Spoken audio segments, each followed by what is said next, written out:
Welcome to অঙ্ক point. চলে এসেছি অষ্টম শ্রেণীর বা ক্লাস 8-এর শতকরার ভিডিও নিয়ে। এর আগের ক্লাসে আমি শতকরার কোষে দেখি 11-র 18 নম্বর অঙ্ক পর্যন্ত কিন্তু সমাধান করেছিলাম। আজকের ক্লাসে আমরা সব থেকে যে দুটো অঙ্ক গুরুত্বপূর্ণ 19 এবং 20 সেই দুটি অঙ্ক কিন্তু আমি আজ সমাধান করব। তোমরা যারা এর আগের ভিডিওগুলি যারা দেখোনি তারা এই ভিডিওর ডেসক্রিপশন বক্স থেকে দেখে নেবে, তারপরে কিন্তু আজকের ভিডিওটা দেখা স্টার্ট করবে। ওকে, চলো তাহলে আজকের যে দুটি গুরুত্বপূর্ণ সব থেকে ইম্পর্ট্যান্ট অঙ্ক সে দুটি অঙ্ক আজ আমরা সমাধান করে নেব। দেখো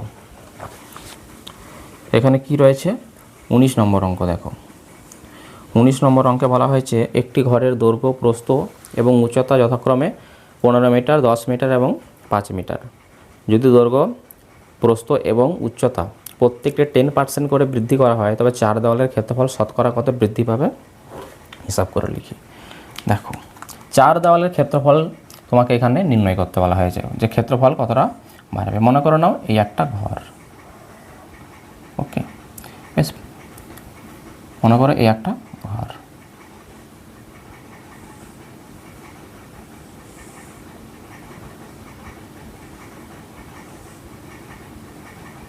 দেখো অঙ্ক একটু সময় ধরেই করা ভালো, ঠিক আছে? এতে তোমার নলেজ কিন্তু অনেক বিল্ড আপ হবে। অঙ্ক মুখস্থ করে নিয়ে কোনো কাজ হবে না। তাই তোমরা যে কোনো অঙ্ক তার কনসেপ্ট ক্লিয়ার করে তবে কিন্তু সমাধান করবে। ওকে, এতে একটু সময় কিন্তু লাগতে পারে, ঠিক আছে? মনে করো না এই একটা ঘর, এর দৈর্ঘ্যটা মনে করো কোয়েশ্চেন এটা দেওয়া আছে কত, 15। এটা হচ্ছে ঘরের দৈর্ঘ্য, যেটা আমি লাল কালি দিয়ে দাগ দিলাম। দেখো এটা যেটা নীল কালি দিচ্ছি এটা হচ্ছে ঘরের কি প্রস্থ, এটা দেওয়া আছে কত, 10 মিটার। আর যেটি কালো কালি দেওয়া আছে এটা হচ্ছে ঘরের উচ্চতা। তাহলে দৈর্ঘ্য ঘরের কত, 15 মিটার, প্রস্থ দেওয়া আছে কত, 10 মিটার, আর এটা হচ্ছে ঘরের উচ্চতা, এটা কিন্তু দেওয়া আছে 5 মিটার। ওকে, তাহলে কোনো একটা ঘরের যদি দৈর্ঘ্য, প্রস্থ, উচ্চতা যদি দেওয়া থাকে তাহলে তা 4 দেওয়ালের ক্ষেত্রফল কিন্তু আমরা খুব অনায়াসে নির্ণয় করতে পারি। দেখো ঘরের দৈর্ঘ্য, প্রস্থ, উচ্চতা এই তিনটি মান যদি দেওয়া থাকে তাহলে 4 দেওয়ালের ক্ষেত্রফল আমরা কী করে বের করব? তাহলে অবশ্যই কিন্তু তোমাকে 4 দেওয়ালের ক্ষেত্রফল নির্ণয়ের যে সূত্রটি আছে সেটা কিন্তু তোমাকে অবশ্যই জানতে হবে। দেখো 4 দেওয়ালের ক্ষেত্রফল নির্ণয়ের যে সূত্রটি সেটি হচ্ছে, এখানে দেখো আমি লিখছি, তোমরা খাতাতে এটি নোট করে নেবে। 4 দেওয়ালের ক্ষেত্রফল, 4 দেওয়ালের ক্ষেত্রফল বের করার ফর্মুলা হচ্ছে 2 ইন্টু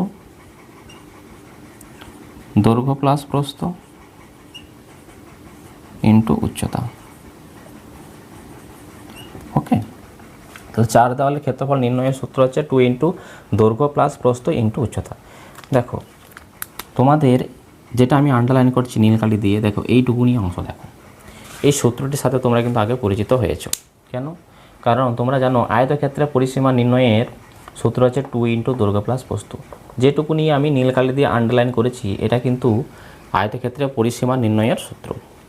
দেখো পরিসীমার সাথে দেখো আমি যদি একটা উচ্চতা গুণ করে দিই তাহলে তুমি কী পাবে, ঘরের কিন্তু 4 দেওয়ালের ক্ষেত্রফল পাবে।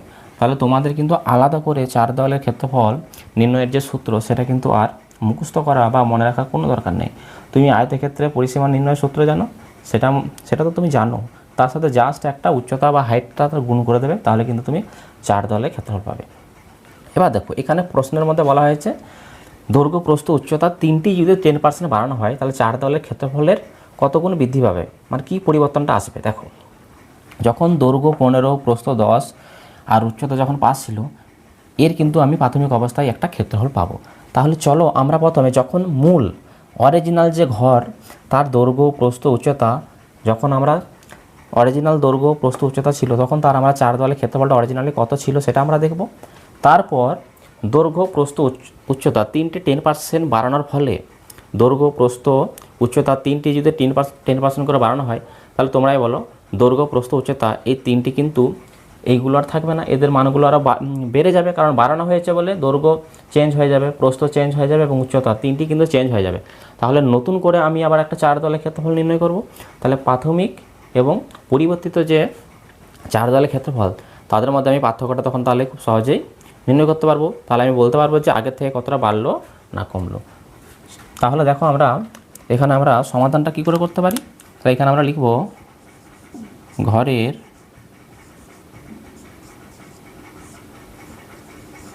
ঘরের দৈর্ঘ্য কত? ঘরের দৈর্ঘ্য হচ্ছে 15 মিটার। ওকে, ঘরের প্রস্থ কত? 10 মিটার। ঘরের উচ্চতা এটি হচ্ছে 5 মিটার। তাহলে আমাকে 4 দেওয়ালের ক্ষেত্রফল নির্ণয় করতে হবে। দেখো 4 দেওয়ালের ক্ষেত্রফল নির্ণয়ের সূত্রটি আমি এখানে লিখেছি। তাহলে তোমরা লিখবে অতএব 4 দেওয়ালের ক্ষেত্রফল।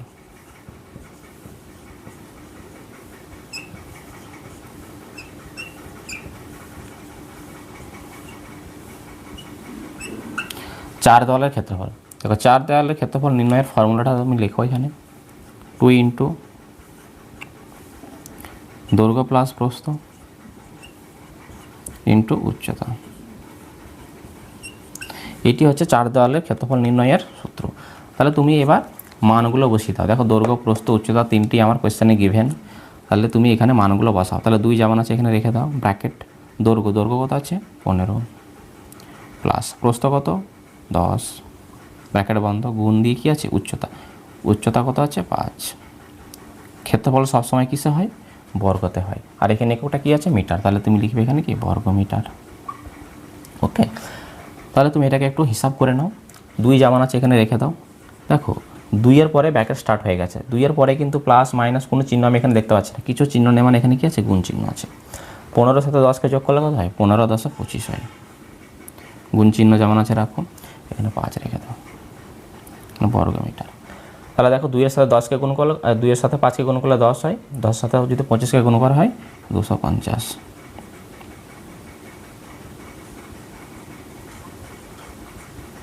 তাহলে তুমি বুঝতে পারছো যে 4 দেওয়ালের ক্ষেত্রফল কত পেলাম আমি? 250 বর্গমিটার। এটা ছিল অরিজিনালি যে ঘর, তার 4 দেওয়ালের ক্ষেত্রফল। 4টে দেওয়াল, উপরের সিলিং আর নিচের মেঝে বাদ দিলে যে 4টে দেওয়াল থাকে, বাম দিকে, ডান দিকে, পিছনে আর সামনে, এই 4টি দেওয়ালের মোট ক্ষেত্রফল কত? 250 বর্গমিটার। এবার দেখো কোয়েশ্চেনে যেটা জানতে চেয়েছে সেটা হচ্ছে কি বলো তো? দৈর্ঘ্য প্রস্থ উচ্চতা তিনটি যদি 10% বাড়ানো হয় তাহলে 4 দেওয়ালের ক্ষেত্রফল কত বৃদ্ধি পাবে।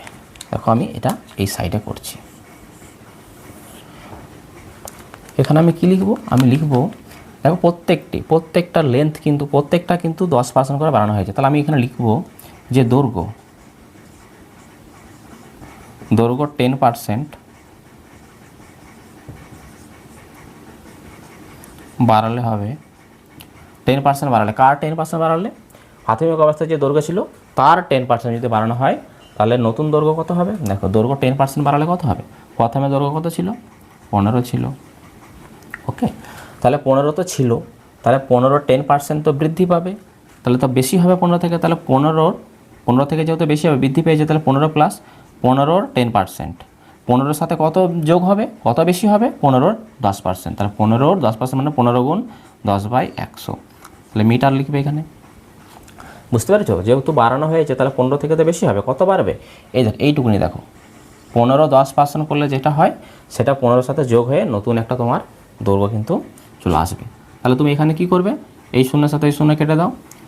তাহলে এখানে 15 গুণ 1 15, 15কে 10 দিয়ে ভাগ করলে কত হবে? 1.5 হবে। তাহলে 15 প্লাস 1.5, তাহলে 15-র সাথে 1.5কে যদি যোগ করা তাহলে কত হবে? 16.5 মিটার একক। তাহলে দেখো দৈর্ঘ্য প্রথমে ছিল কত? 15 মিটার। যেই 10% বাড়ানো হয়েছে এখন নতুন একটা দৈর্ঘ্য চলে এসছে কত? 16.5। মানে 15 10% বাড়ালে 1.5 বাড়ে। তাহলে আগে তো 15 ছিল, তাহলে এখন বেড়ে গেছে কত? 1.5। তাহলে নতুন কত হবে? 16.5 হবে। একই রকমভাবে তুমি প্রস্থটা বের করে নাও। তুমি লিখবে এখানে প্রস্থ 10% বাড়ালে হবে। দেখো প্রস্থ 10% বাড়ালে কত হবে? দেখো প্রস্থ কত ছিল? 10 ছিল, বাড়ানো হয়েছে যেহেতু তাহলে বেশি হবে। পুরো সেম দৈর্ঘ্যটা যেরকমভাবে ক্যালকুলেশনটা করেছে 10, তাহলে 10-এর 10% মানে 10/100। বুঝতে পারছো তুমি? দেখো এখানে তাহলে আমরা কি লিখব? দেখো এটা আর এটা যদি কাটো এবং এই 10 আর এই 10 কেটে গেল, তাহলে এখানে 10 প্লাস এখানে সব থেকে কেটে গেছে, 1 আছে, তাহলে 10 আর 1 কত হয়? 11 মিটার। তাহলে প্রস্থ 10% বাড়ালে কত হবে? 11 মিটার। মানে 10-এর 10% করলে 1 হয়, এটা বেড়েছে, আগে ছিল 10, তাহলে 1 বেড়েছে, তাহলে 10 থেকে 1 যোগ করলে কত হবে 11 মিটার। তাহলে প্রস্থ 10% বাড়ালে নতুন এখন প্রস্থ কত হয়েছে 11 মিটার হয়েছে। এবার উচ্চতা, উচ্চতা যদি 10% বাড়াও, 10% বাড়ালে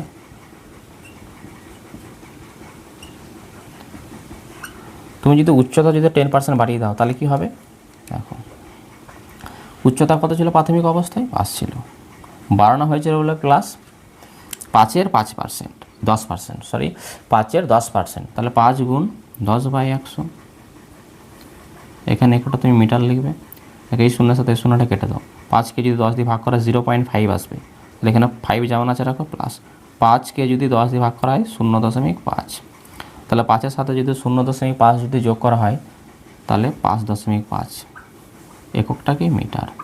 দেখো অরিজিনাল যখন দৈর্ঘ্য প্রস্থ উচ্চতা দেওয়া ছিল তখন ধর আমি 4 দলের ক্ষেত্রফল পেয়েছিলাম 250 বর্গমিটার। 10% বাড়ানোর ফলে নতুন দৈর্ঘ্য পেয়েছি কত আমি 16.5, প্রস্থ পেয়েছি কত 11, উচ্চতা কত পেয়েছি 5.5 মিটার। ওকে, তাহলে আবার তো আমার কাছে দৈর্ঘ্য প্রস্থ উচ্চতা 3টি চলে এসেছে, তাহলে আমি আবার পুনরায় পরিবর্তিত যে ঘর তার আমি 4 দলের ক্ষেত্রফল অবশ্যই নির্ণয় করতে পারবো। তাহলে দেখো আমি এখানে উপরের অংশটুকু একটু মুছে দিচ্ছি, ওকে, নিচে তো জায়গা নেই। দেখো তাহলে এখানে আমি লিখবো এবার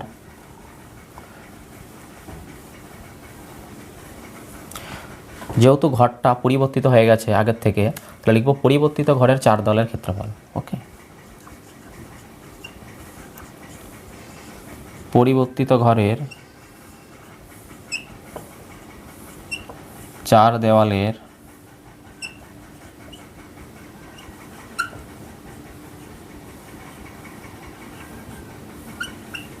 পরিবর্তিত ঘরের 4 দেওয়ালের ক্ষেত্রফল। পরিবর্তিত কেন লিখলাম, কারণ সবগুলো কিন্তু চেঞ্জ হয়ে এসেছে, দৈর্ঘ্য প্রস্থ উচ্চতা এইগুলো কিন্তু পরিবর্তিত হয়েই কিন্তু এসেছে, তার জন্য পরিবর্তিত ঘর তৈরি হয়েছে।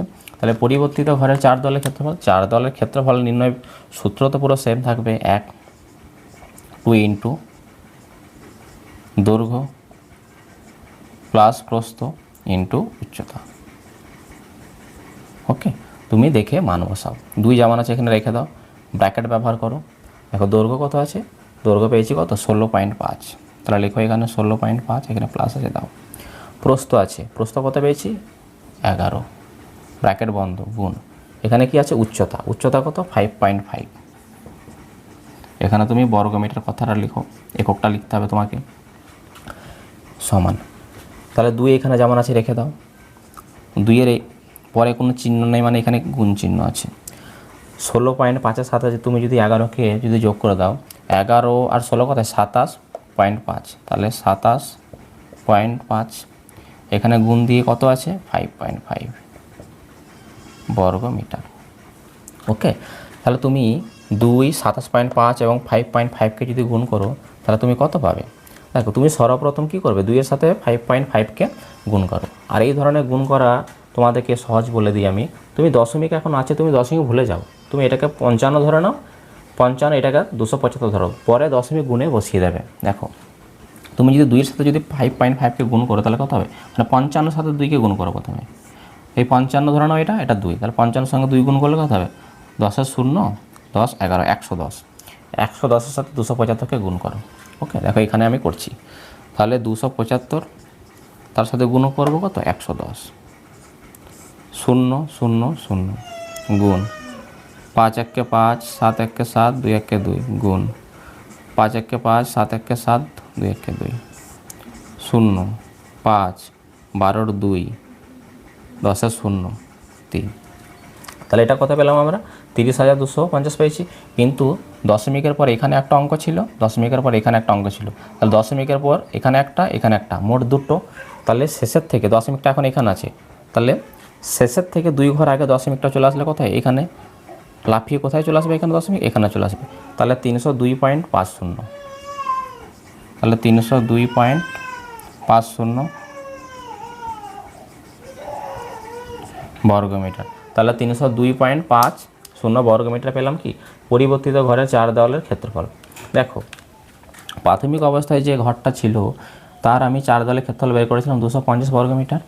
পরিবর্তিত ঘরের আমি ক্ষেত্রফল কত পেয়েছি 4 দেওয়ালে 302.50 বর্গমিটার। দেখো এটা আমি হাইলাইট করে দিচ্ছি লাল কালি দিয়ে। দেখো তাহলে এটা ছিল প্রাথমিক অবস্থা, এটা ছিল পরিবর্তিত। তাহলে দেখো ক্ষেত্রফল তো 200 ছিল, 250 ছিল, এখন তো বেশি হয়ে গেছে 302, বেড়ে গেছে 4 দেওয়ালের ক্ষেত্রফলটা। তাহলে কতটা বেড়েছে?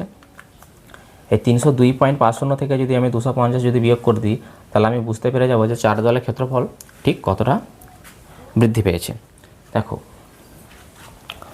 তাহলে আমি এই অংশগুলো সব মুছে দিচ্ছি, তোমরা আশা করি এগুলো সব বুঝতে পেরেছো। দেখো এবার আমি লিখব যে 4 দেওয়ালের ক্ষেত্রফল বৃদ্ধি পেয়েছে, অতএব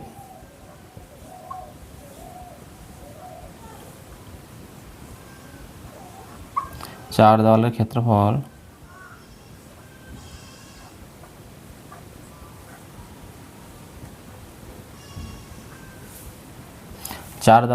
বৃদ্ধি পেয়েছে কত? কি বললাম আমি? এটা থেকে 250 তুমি মাইনাস করে দাও, 302.50, সেখান থেকে মাইনাস করবো কত? প্রাথমিক অবস্থা ছিল 250, এখানে বর্গমিটার লেখো, আমি সংক্ষেপে লিখলাম। তাহলে 302.50 থেকে তুমি যদি 250 যদি মাইনাস করে দাও, তাহলে কত পাবে?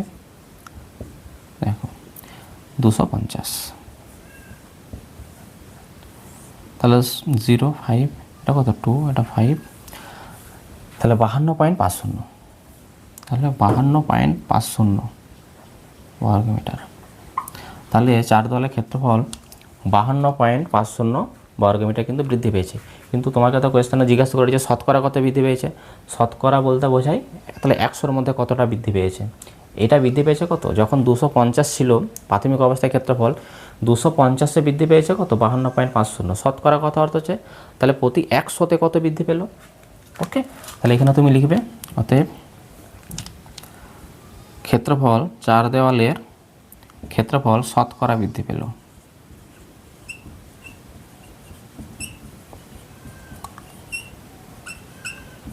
দেখো এখানে যে বৃদ্ধিটা পেয়েছে সেটা কিন্তু 250-এর সাপেক্ষে পেয়েছে।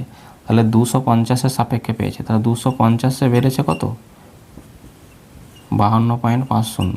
আমাকে নির্ণয় করতে হবে শতকরা, মানে একটা 100 তোমাকে গুণ করতে হবে। দেখো তুমি এটাকে একটু হিসাব করে নাও, এই ডেসিমেলটা তুলে দাও, ডেসিমেল তোলার জন্য একটা 1 হয়, ডেসিমেলের পরে একটা দুটো অঙ্ক বলে দুটো শূন্য, তাহলে 100 সাথে 100টা কেটে দাও, তুমি এই শূন্যের সাথে এই শূন্য কেটে দাও, 5 2 5 মানে 525কে তুমি যদি 25 দিয়ে ভাগ করো কত হবে? 25 দুগুণে কত? 50, 1 25 একে 25, 21% কিন্তু হয়ে গেল এই প্রশ্নের সঠিক উত্তর। দেখো অঙ্কটিতে অবশ্যই একটু সময় কিন্তু বেশি লেগেছে, কিন্তু তোমাদের এই অঙ্কটি নিয়ে আশা করি আর কোনো ডাউট বা কোনো রকম কনফিউশন কিন্তু থাকবে না। ঠিক আছে, তাহলে দেখো অঙ্কটার উত্তর কত হলো? 21%। এবার আমরা চলে যাব পরের অঙ্কে। দেখো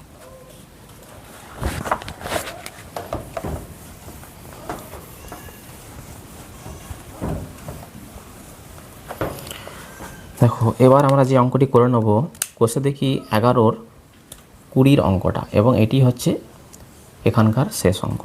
দেখো প্রচণ্ড একটা ইম্পর্ট্যান্ট অঙ্ক। দেখো বার্ষিক ক্রীড়া প্রতিযোগিতায় 20% শিক্ষার্থী 100 মিটার দৌড়ে নাম দিয়েছে, 15% শিক্ষার্থী 200 মিটার দৌড়ে নাম দিয়েছে, এবং 10% শিক্ষার্থী লং জাম্প প্রতিযোগিতায় নাম দিয়েছে, এবং 5% শিক্ষার্থী 3টিতে নাম দিয়েছে।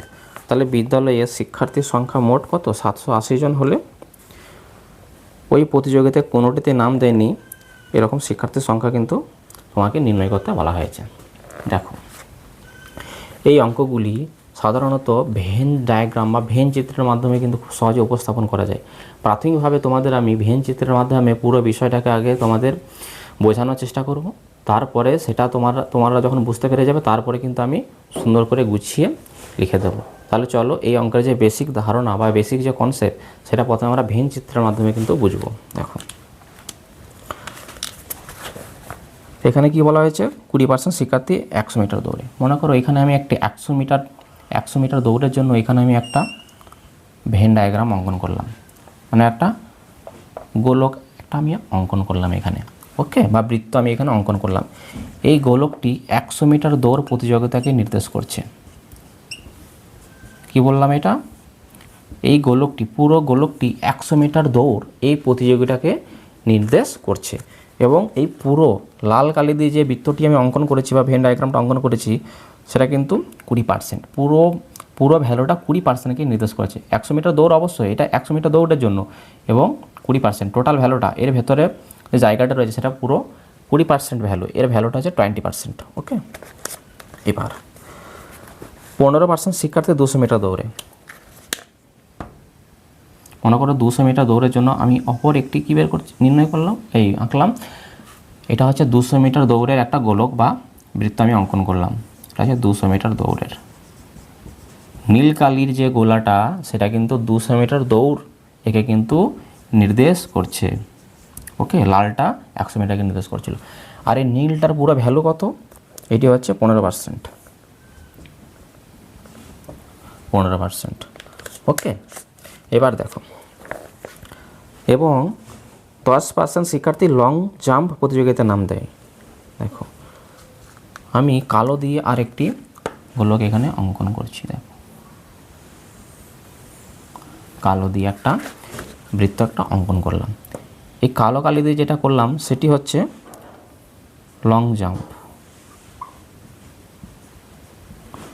লং জাম্প প্রতিযোগিতাকে নির্দেশ করছে, এবং এর মানটা কত? এটা হচ্ছে 10%। ওকে, তাহলে 10%, পুরো কালো বৃত্তটার মান হচ্ছে কত? 10%। এটা লং জাম্পকে নির্দেশ করছে। এবারও কি বলেছে? 5% শিক্ষার্থী 3টিতে নাম দেয়। দেখো 3টিতে নাম দিয়েছে, মানে 100 মিটার দৌড়ের নাম দিয়েছে সে, 200 মিটার দৌড়েও নাম দিয়েছে, আবার লং জাম্প 3টিতে নাম দিয়েছে। তাহলে কোন জায়গাটা দেখো? এই জায়গাটা দেখো, যেটা আমি সেট করে দিচ্ছি সেই জায়গাটা দেখো। এই জায়গাটা দেখো 3টি গোলকেরই মধ্যে পড়ছে। দেখো এটা লালের মধ্যেও রয়েছে, এটা নীলটার মধ্যেও রয়েছে, এমনকি এটা কিন্তু কালো যে গোলটা আমি অঙ্কন করেছি সেটা কিন্তু তার মধ্যেও কিন্তু পড়ে যাচ্ছে। ওকে, তাহলে এই জায়গাটা হচ্ছে কি 3টি, এই জায়গাটা হচ্ছে 3টি গোলাকের মধ্যে রয়েছে, মানে কি এই জায়গাটা হচ্ছে 3টি খেলাতে নাম দিয়েছে এরকম প্রতিযোগী। ওকে, কত? 5%। এই ভ্যালুটা কত? 5%। এই জায়গাটা হচ্ছে 5%, এবং এটিতে 3টি খেলায় নাম দিয়েছে যারা, সেরকম শিক্ষার্থী হচ্ছে 5%। ওকে, এবার দেখো, তাহলে এই জায়গাটা যেহেতু আমরা কোয়েশ্চেনে বলা আছে এটা 3টি খেলাতেই হচ্ছে 5%। দেখো পুরো লালটা, দেখো পুরো লালটার ভ্যালু কত ছিল? 20%। পুরো লালটা ছিল 20%। এবার আমি যদি বলি শুধুমাত্র 100 মিটার দৌড়ে কতজন নাম দিয়েছে? দেখো পুরো লালটা ছিল কত? 20%। তার মধ্যে আবার লালের মধ্যে এইটুকুনি অংশ দেখো বসে রয়েছে, এইটুকুনি ভ্যালু বসে রয়েছে, লালের মধ্যেই আছে এটা। তাহলে এইটুকুনি অংশ কত? এইটুকুনি অংশ হচ্ছে 5%। তাহলে পুরোটা যদি 20 হয়, পুরো জায়গাটা ছিল 20%, তার মধ্যে এইটুকুনি যদি 5% হয়ে যায়, তাহলে এইটুকুনি বাদে যে এই জায়গাটা পড়ে রয়েছে লালের, সেটা কত হবে? 15 হবে অবশ্যই।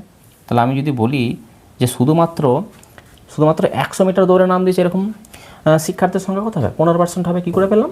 এই 20 থেকে 3টিতে যেটা নাম দিয়েছে সেটা কিন্তু আমি মাইনাস করে দিলাম। 20 থেকে তুমি 5 মাইনাস করে দিলে কত হবে? 15%। আমি তাহলে বলতে পারি শুধু 100 মিটার দৌড়ে নাম দিয়েছে 15%। ওকে, এবার দেখো এই নীল গোলটা, দেখো নীলটা কী ছিল? 200 মিটার, পুরোটা হচ্ছে 200 মিটার দৌড়কে নির্দেশ করছিল, এবং এর ভ্যালু ছিল কত? 15%। তাহলে দেখো এই নীলের মধ্যেও তো এইটুকুনি অংশ বসে রয়েছে, তাই না? এটা নীলের মধ্যেও রয়েছে 5%। তাহলে শুধু 200 মিটার দৌড়ের নাম কত দিয়েছে? পুরোটা ছিল 15, তার মধ্যে এখান থেকে এইটুকুনি 5। দেখো এটা নীলের মধ্যে রয়েছে, পুরোটার মান যদি 15 হয়, তার মধ্যে এইটুকুনির মান যদি 5 হয়, তাহলে বাকি জায়গাটা কত? 5 তো এখানে বসে রয়েছে। তাহলে তুমি 15 থেকে কী করে 5কে মাইনাস করে দেবে, কত হবে? 10%। তাহলে আমি বলতে পারি না যে শুধুমাত্র 200 মিটার দৌড়ে নাম দিয়েছে এরকম শিক্ষার্থীর সংখ্যা কিন্তু 10%। ওকে, এবার দেখো এই পুরো কালোর যেটা, সেটা কিন্তু লং জাম্প প্রতিযোগিতাকে নির্দেশ করছে, এবং এর ভ্যালুটা কত? 10%। পুরোটার মান হচ্ছে, এর ভেতরে 10% ভ্যালু এটার। তার মধ্যে দেখো এটা তো কালোটার মধ্যেও রয়েছে এটা, তাই না? আমি যদি বলি যে শুধুমাত্র লং জাম্পে কত নাম দিয়েছে, তাহলে 10% থেকে যদি আমি 5% বাদ দিয়ে দিই, তাহলে কত হবে? 5% হবে। ওকে, তাহলে 5% পাবো। এবার দেখো তাহলে প্রতিযোগিতায় নাম কারা কারা দিয়েছে? শুধুমাত্র 100 মিটার দৌড়ে নাম দিয়েছে 15% শিক্ষার্থী, শুধুমাত্র 200 মিটার দৌড়ে নাম দিয়েছে 10% শিক্ষার্থী, শুধুমাত্র লং জাম্প প্রতিযোগিতায় নাম দিয়েছে 5% শিক্ষার্থী, আর 3টিতেই নাম দিয়েছে কত? 5% শিক্ষার্থী। ওকে, তাহলে নাম যারা দিয়েছে তাদের পার্সেন্টেজটা মতো কত হচ্ছে। আর আমরা জানি পার্সেন্টেজের অঙ্কে পুরো জিনিসকে, সমগ্র জিনিসটাকে কিন্তু 100% ধরা হয়। তুমি যদি ধরে নাও ওই শ্রেণীতে 100% স্টুডেন্ট ছিল, শিক্ষার্থী ছিল, তার মধ্যে নাম দিয়েছে কত 15%, 5%, 10%, 5%, এগুলো যদি আমি 100 থেকে যদি মাইনাস করে দিই তাহলে 15 প্লাস এটা উভয় তিনটেতেই নাম দিয়েছে 5%, এটা কত 10%, আর এটা কত 5%। ওকে, সবগুলোকে যদি যোগ করো তাহলে 15 আর 5 কত 20, 20, 30, 35।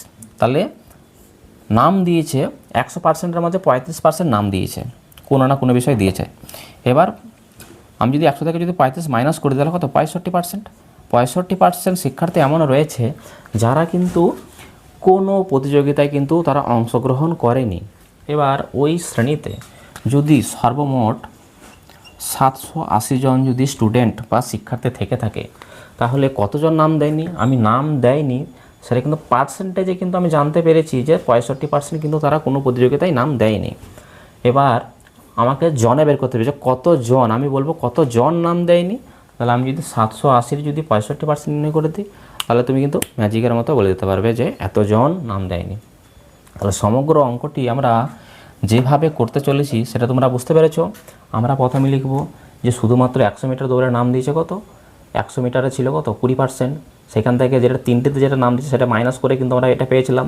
একই রকমভাবে লিখব যে শুধুমাত্র 200 মিটার দৌড়ে নাম দিচ্ছে কত, সেটা পেয়েছি কী করে, শুধুমাত্র 200 মিটারে 200 মিটারে ছিল 15%, সেখান থেকে তিনটেতে নাম দিয়েছিল সেটা মাইনাস করেছি। এবং লং জাম্প, শুধুমাত্র লং জাম্পে কত 10% থেকে উভয় তিনটেতে নাম যেটা সেটা 5 বাদ দিয়েছি। বুঝতে পেরেছো? তাহলে তোমরা আশা করি এটা বুঝতে পেরেছো। এবার দেখো আমি এটা লিখে করাই। ওকে, তো পরীক্ষাতে তোমরা কিভাবে লিখবে। তাহলে আমরা এখানে লিখব যে শুধুমাত্র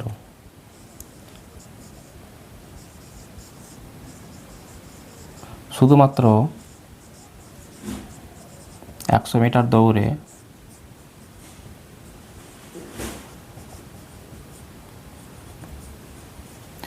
শুধুমাত্র 100 মিটার দৌড়ে নাম দিয়েছে কত, শুধুমাত্র 100 মিটার দৌড়ে নাম দিয়েছে 20 থেকে মাইনাস করে দেবো কত 5%। তাহলে কত আছে 20 থেকে 5 বাদ দিলে কত হয় 15%। ওকে, তাহলে শুধুমাত্র 100 মিটার দৌড়ে নাম দিয়েছে 15%, শুধুমাত্র 200 মিটার দৌড়ে নাম দিয়েছে কত, এটা কত ছিল 15%, তাহলে 15 থেকে মাইনাস করে দেবে কত 5%, তাহলে তুমি কত পাবে 10%। ওকে, দেখো এটা আমি আবার দেখে নিই কত ছিল এটা। তো 15% শিক্ষার্থী 200 মিটার দৌড়ে, 15 থেকে 5 বাদ। ওকে, এবং লং জাম্পে কত 10% শিক্ষার্থী, তাহলে শুধুমাত্র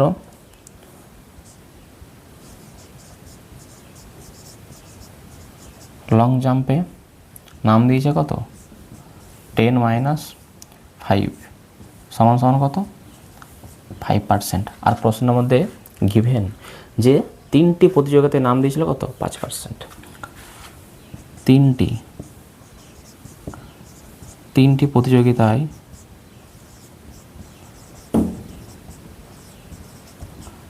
প্রতিযোগিতায় নাম দিয়েছে কত 5%, এটা কিন্তু প্রশ্নের মধ্যে দেওয়া ছিল। তাহলে কোনো প্রতিযোগিতাতে নাম দেয়নি কত 100 থেকে, এগুলোকে সব যোগফল যদি আমি বিয়োগ করে দিই তাহলে এবার আমরা লিখতে পারি অতএব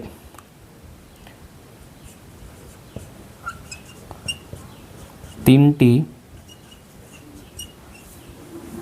প্রতিযোগিতা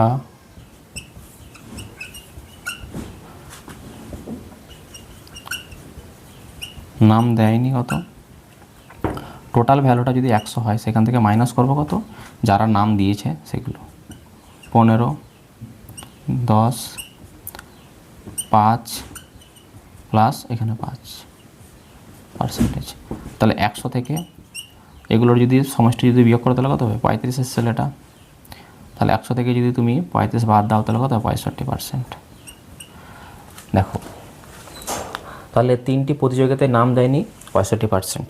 ওকে, এবার এটা আমাকে জনে বের করতে হবে। তাহলে লিখব অতএব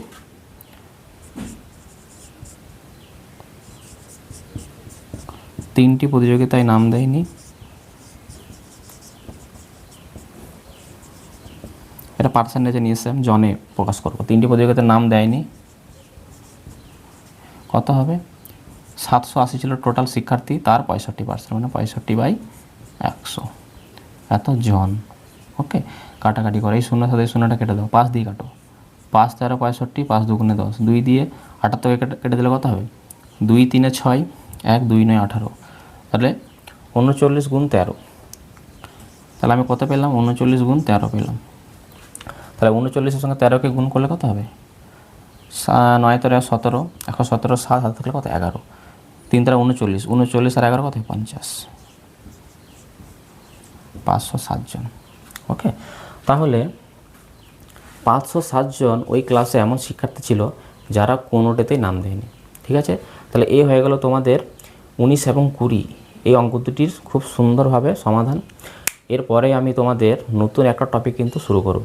ঠিক আছে, আজকের ক্লাসটা আমি এখানে শেষ করছি। আর তোমরা যারা আমার ভিডিওগুলো রেগুলার দেখো, যদি ভালো লাগে তাহলে লাইক করবে, কারণ লাইক করলে কি হয় ভিডিও বানানোর যে অনুপ্রেরণা সেটা কিন্তু সেখান থেকে পাওয়া যায়। আর ভালো লাগলে বন্ধুদের সাথে শেয়ার করবে। টাটা।